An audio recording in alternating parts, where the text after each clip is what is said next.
ষষ্ঠ নম্বর শ্লোক। গুণত্রয় বিভাগ যুগ চতুর্দশ অধ্যায়। তত্র সত্যং নির্মলত্বাৎ প্রকাশকমনাময়ম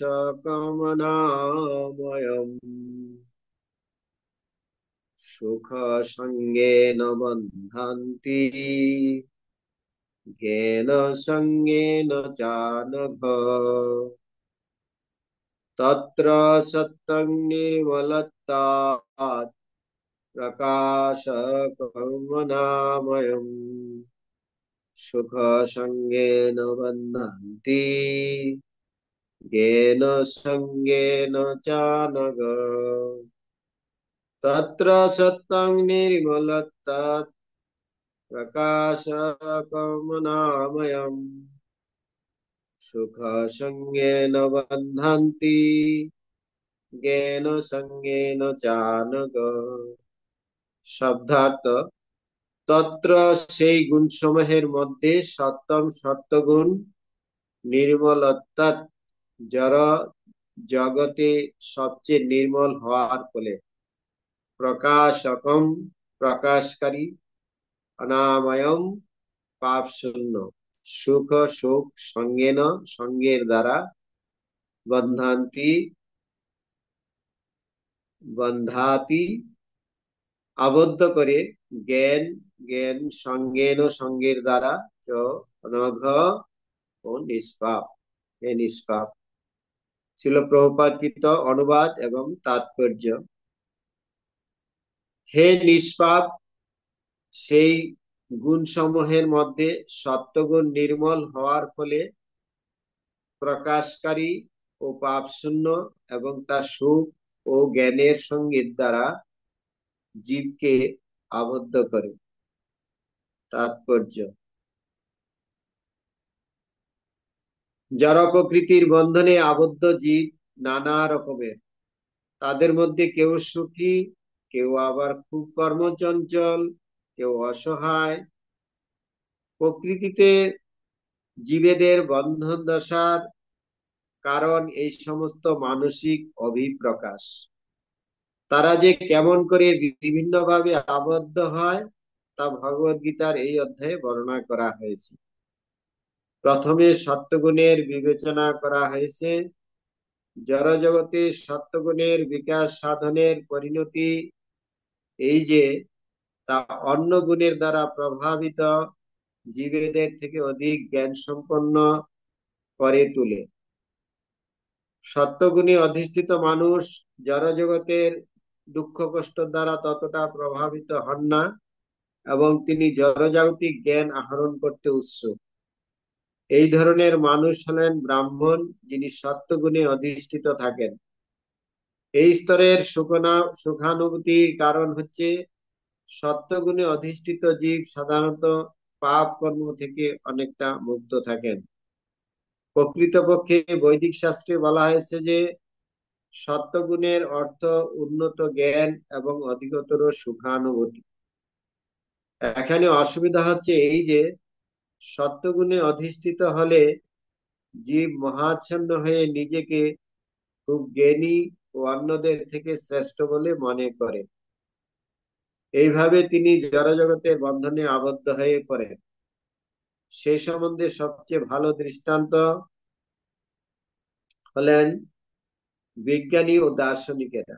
তারা নিজেদের জ্ঞানের গর্ভে মত্ত থাকেন এবং যেহেতু তারা সাধারণত তাদের জীবনযাত্রার মান উন্নত করে তোলেন, তাই তারা এক ধরনের জড় সুখ অনুভব করে। বদ্ধ জীবনের এই উন্নত সুখানুভূতি তাদের জড় প্রকৃতির সত্যগুণের বন্ধনে আবদ্ধ করে ফেলে। সেই হেতু তারা সত্যগুণে কর্ম করার প্রতি আকৃষ্ট হন এবং যতক্ষণ পর্যন্ত এভাবে কর্ম করার দিকে তাদের আকর্ষণ থাকে ততক্ষণ তাদের প্রকৃতির গুণজাত কোনো একটি জড় দেহ ধারণ করতেই হয়। তাই মুক্তি লাভ করে চিৎ জগতে প্রবেশ করার কোনো সম্ভাবনা তাদের নেই। তারা হয়তো দার্শনিক, বিজ্ঞানী বা কবি হয়ে বারবার জন্মাতে পারেন এবং বারবার জন্ম মৃত্যুর ক্লেশদায়ক বন্ধনে তাদের আবদ্ধ হতে হয়। কিন্তু জড়শক্তির মুখে আচ্ছন্ন হয়ে তারা মনে করে যে সেই ধরনের জীবনযাত্রা সুখদায়ক।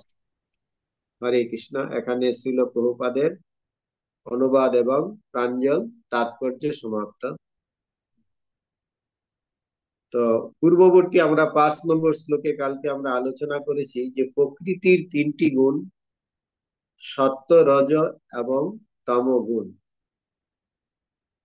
আর আজকে আমাদের আলোচ্য বিষয় হচ্ছে যে এই 3 গুণের মধ্যে সত্যগুণ, সত্যগুণও কিভাবে জীবকে এই জড়জগতের বন্ধনে আবদ্ধ করে, এখানে এই শ্লোকের বিষয়বস্তু আলোচনা করা হয়েছে। তো সত্য, রজ, তমগুণ এই 3 গুণই বন্ধনের কারণ। জীবের এই বন্ধনের কারণ এটা হচ্ছে সত্যগুণেও জীব এই জড় জগতে সে বন্ধনের কারণ হন। কেন? এই সত্যগুণে জীব মনে করেন যে এই জগতে আমি জ্ঞানী বা সুখী। এইভাবে সুখের অনুভূতি ও এবং জ্ঞানের গর্ভে তারা এই জগতের বন্ধনে আবদ্ধ হন। এইভাবে সত্যগুণের মাধ্যমেও জীব এই জড় জগতের বন্ধনে আবদ্ধ হন। সত্যগুণ সাধারণত রজ এবং তমগুণ থেকে কিছুটা উন্নত, কিন্তু এটাকে গুণ বলা হচ্ছে। গুণ মানে এখানে গুণ মানে বলা হচ্ছে যে গুণ মানে দড়ি বা রজ্জুকে বলা হচ্ছে। তো সত্যগুণের যে বন্ধন, এখানে হয়তো তারা উন্নত জ্ঞান সম্পন্ন বা কিন্তু তারা জড়জাগতিক জ্ঞান সম্পন্ন। জড়জাগতিক জ্ঞানের মাধ্যমে তারা নিজেদেরকে সুখী বলে অনুভব করে। সেই সুখের বন্ধনে তাদেরকে এই জড়জগতে আবদ্ধ করে। বলে না যে জড়জগতে অনেকে মনে করে মরিতে চাহি না আমি এই সুন্দর ভবনে। এই জগতে অনেকেই বেঁচে থাকতে চায়, কেউই মরতে চায় না। তার মানে কি? সে এই দেহের প্রতি আসক্ত, এই দেহেই সে সুখ অনুভব করতে চায়। এই দেহ ত্যাগ করতে চায় না। কিন্তু সে জানে না যে এই দেহ আমাদের এই জন্ম মৃত্যু জরা ব্যাধির ক্লেশ অনুভব করতে হচ্ছে। কেননা এই যে জন্ম মৃত্যু জরা ব্যাধি, এখানে যেই গুণে সে অবস্থান করুক না কেন, তাকে এই জন্ম মৃত্যু জরা ব্যাধি থেকে তাকে মুক্ত করেন। সে কখনো উন্নত দেহ প্রাপ্ত হয়, কখনো নিম্ন দেহ প্রাপ্ত হয়, কিন্তু তাকে এই জড়জগতে আবদ্ধ থাকতে হচ্ছে।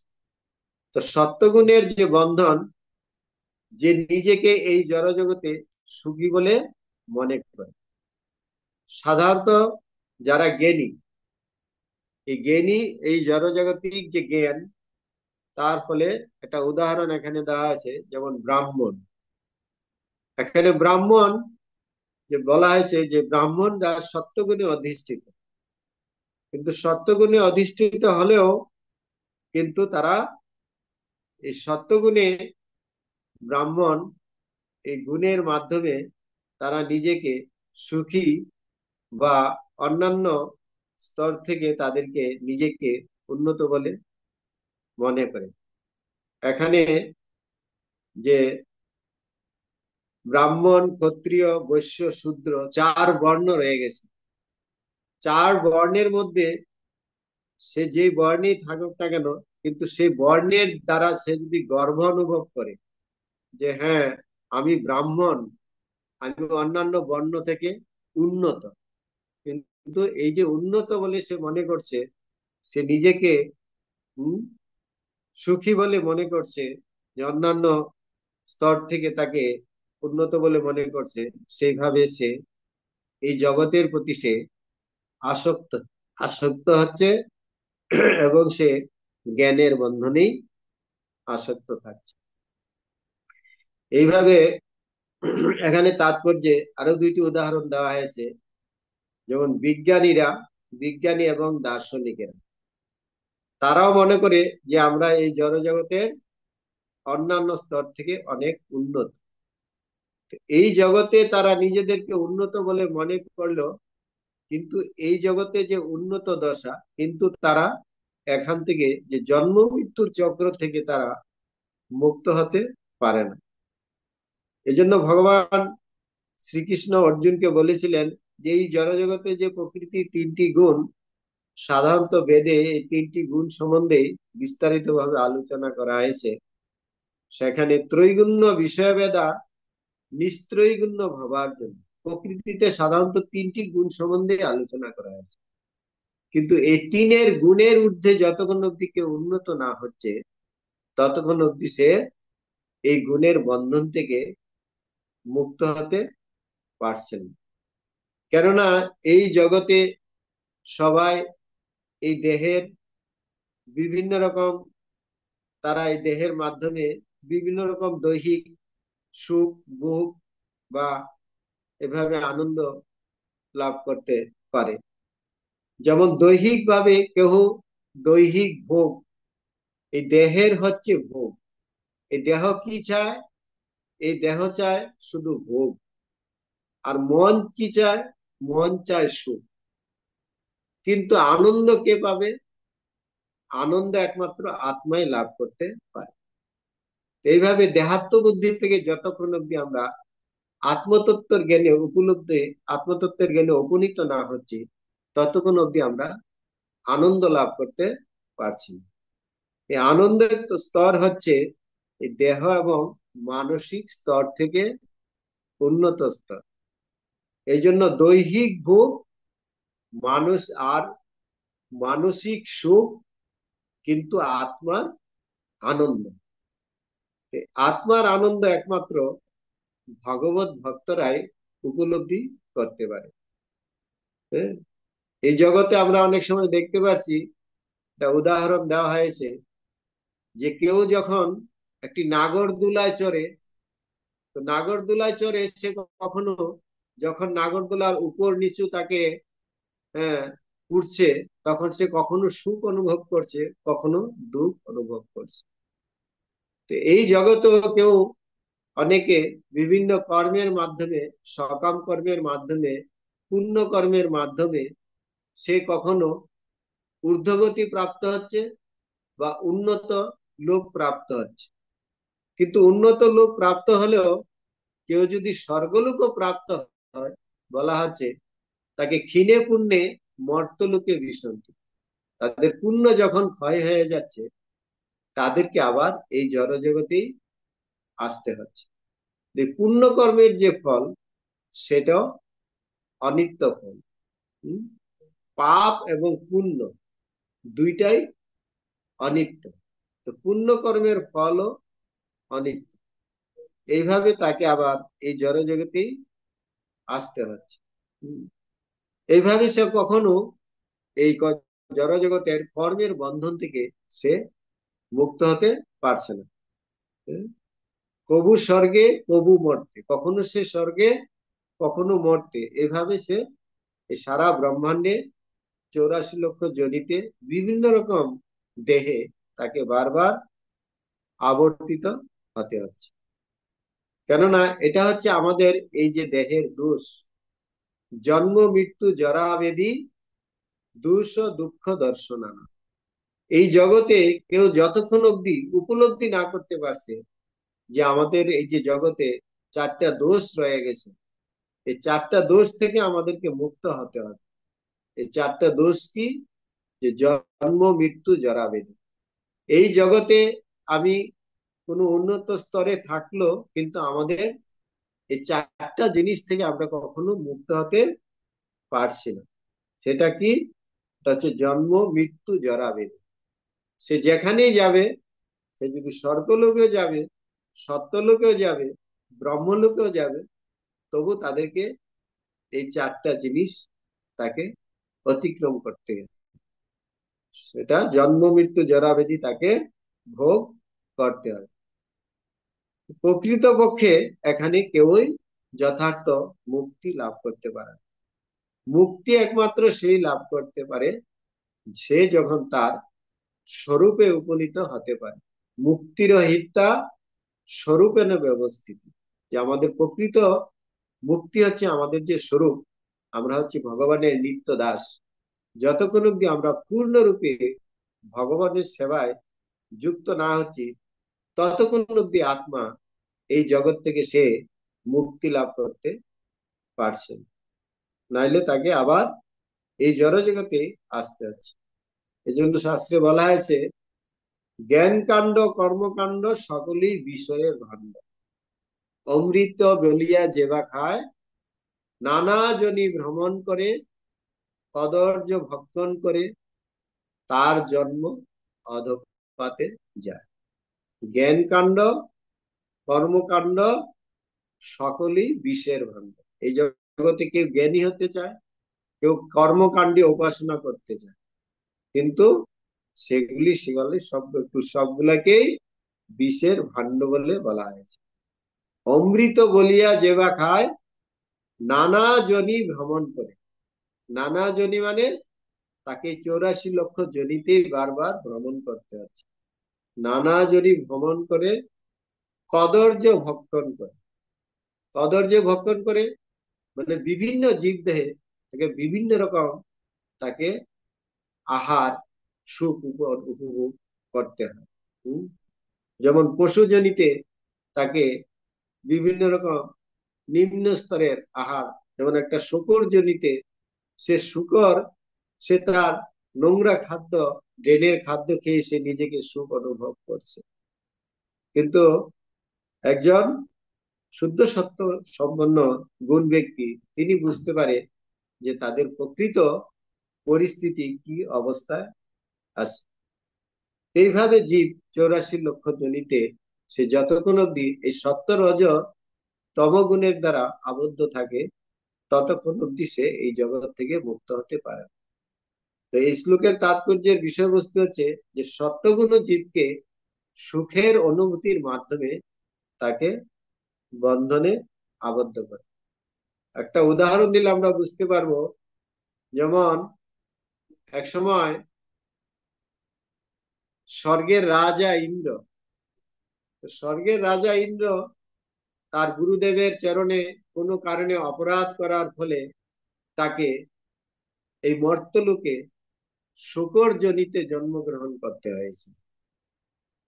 শূকর জনিতে জন্মগ্রহণ করে সে বহুদিন এখানে অবস্থান করছে, এবং তখন এক সময় যে সৃষ্টিকর্তা ব্রহ্মা তখন চিন্তা করছে যে না, ইন্দ্র মর্তলোকে তার কর্ম হলে সে এইভাবে শূকর জনিতে জন্মগ্রহণ করে অবস্থান করছে। তখন ব্রহ্মা এসে ইন্দ্রকে বলছেন, হ্যাঁ, বলছেন, এ ইন্দ্র, তুমি কেন এখানে এই পরিস্থিতিতে এখানে আছো? তখন ইন্দ্র, সে তো শূকর জনি প্রাপ্ত হয়েছে, সে শূকর বলছে, না না, আমি এখানে খুব ভালো আছি। এখানে আমি এই ড্রেনের খাবার খাচ্ছি, এখানে আমার মোটা শুকুরি আছে, আমার অনেক বাচ্চা কাচ্চা আছে, আমি এখানেই ভালো আছি, আমি এখান থেকে যেতে চাই না। বলছে, না, তুমি জানো না তোমার প্রকৃত স্থিতি কি। তুমি হচ্ছে স্বর্গের রাজা ইন্দ্র, কিন্তু তোমার এর অপরাধের ফলে তুমি এখানে এই শূকর জনিতে বিচরণ করছো। তো এই জড় জগতে যে যেখানে অবস্থান করুক না কেন, সেই পরিস্থিতিতে সে নিজেকে সুখী বলে মনে করে, কিন্তু সে বুঝতে পারে না যে এই জগতে সে প্রকৃত পরিস্থিতি সে উপলব্ধি করতে পারে না। সে সেখানেই তাকে নিজেকে এভাবে সুখী বলে মনে করে। এখানে মাতা কুন্তী দেবী বলছেন যে এই জগতে জীবকে যারা উন্নত স্তরে আছে, যারা সত্যগুণে আছে, তারা তাদেরকে কিভাবে এই জড়জগতের বন্ধনে আবদ্ধ করে, সেখানে মাতা কুন্তী দেবী ভাগবতে বলা হয়েছে জন্ম ঐশ্বর্য শ্রুত শ্রীবি। জন্ম ঐশ্বর্য শ্রুত শ্রীবি। জন্ম, কেউ মনে করে আমার উচ্চ কুলে জন্ম, এটা হচ্ছে কুলের গর্ব, যে আমার উচ্চ কুলে জন্ম হয়েছে। হুম? এটা তার একটা গর্ব, যে আমি উচ্চ কুলে গর্ব, এটা উচ্চ কুলে জন্ম।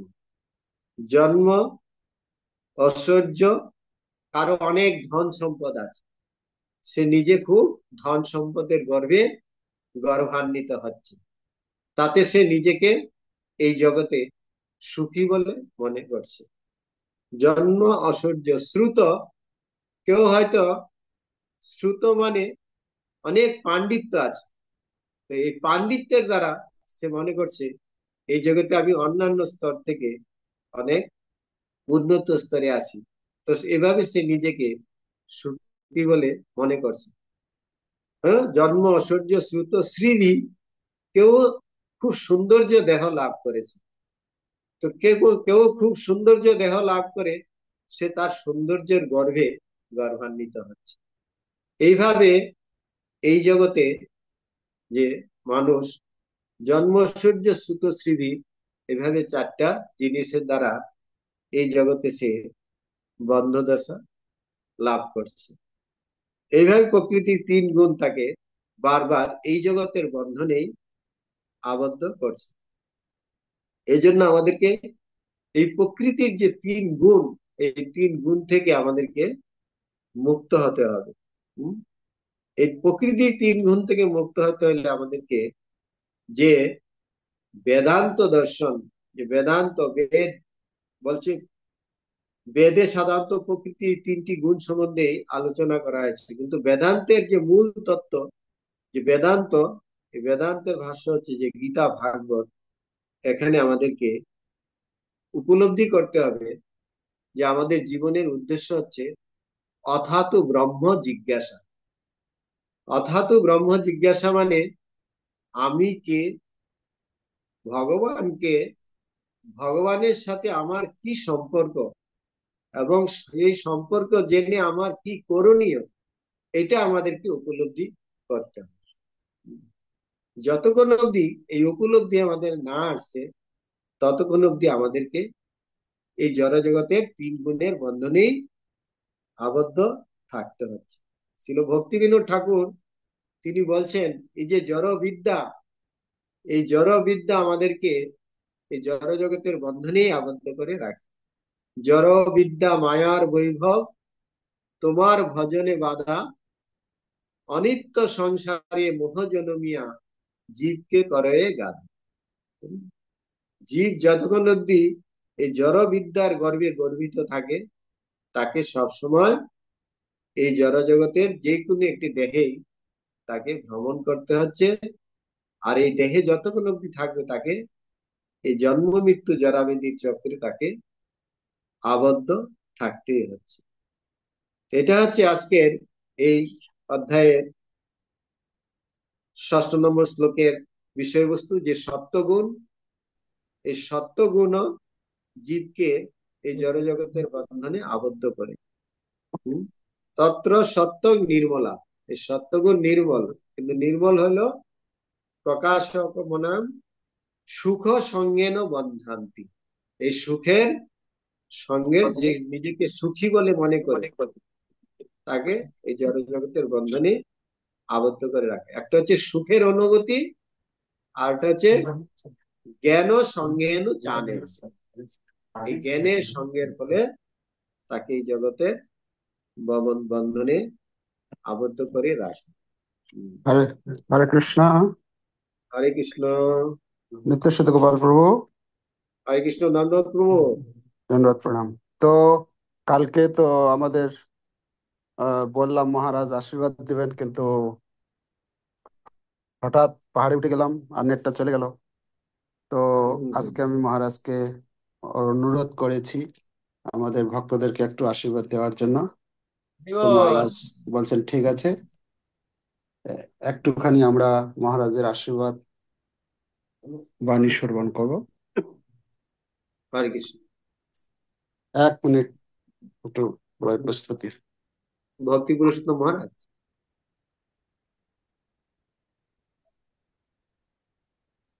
हरे परमेश्वरी कृष्ण हरे कृष्ण कृष्ण हरिदासी कृष्ण हरे हरे हरे हरे कृष्ण गाले कृष्ण हाथ कृष्ण दो हरे हरे बंदे। हरे राम राम राम हरे हरे हरे कृष्ण कृष्ण कृष्ण हरे हरे हरे राम राम राम हरे हरे हरे कृष्ण हरे राम राम राम हरे हरे जय श्री कृष्ण चैतन्य प्रभु नित्यानंद हरि गौर भक्त वृंद तो